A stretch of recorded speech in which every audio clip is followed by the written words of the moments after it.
Hi again then guys, and welcome to of course another speed tune for Route X racing in particular, this time for a car which I actually had suggested to me a few times a couple of weeks ago to actually do a tune for, because I probably would not have tried to tune this car had it not been suggested. I would have ended up trying this one out later on. And the reason why is because drift cars, historically speaking in Gran Turismo, don't tend to be all that quick. I mean, they're good around a track to some degree, but for all of the power that they have, they don't typically have a particularly good top speed. This one, though, bucks the trend, and if memory serves, it's pretty much the fastest Subaru of the entire franchise, in fact, at over 260 miles per hour, without NOS, without slipstream, completely under its own power, on a flat road.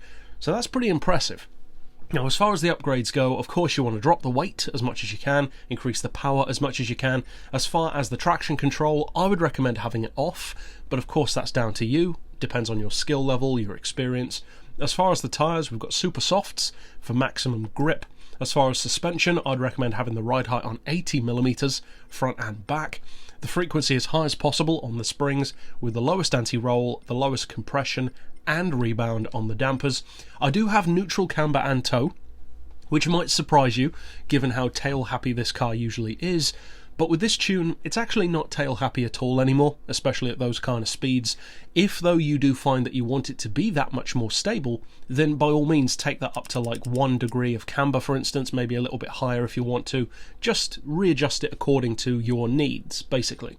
As far as downforce, you want that set as low as you can go for top end speed, of course. As far as the diff, I would opt for the lowest initial torque and braking, and then the acceleration as high as possible, and of course finally for that gearbox, which unfortunately only gives you 5 gears to work with, but still you can do quite a lot with that. You want the fully customised transmission, of course. An auto setting of 236 miles per hour is what I would recommend.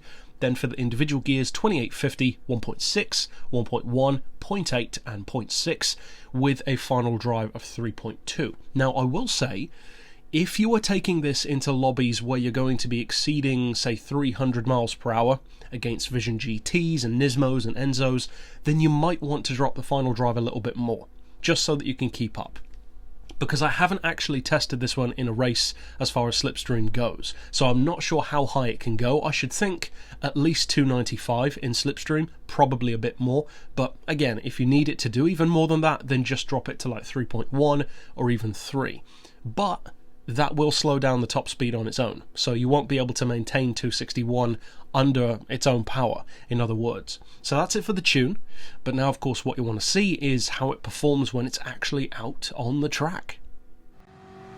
Now, as far as the title and the thumbnail compared to the actual performance, this is one of those occasions where I didn't put the true speed of the car. It actually cruises at 261 under its own power, not 260.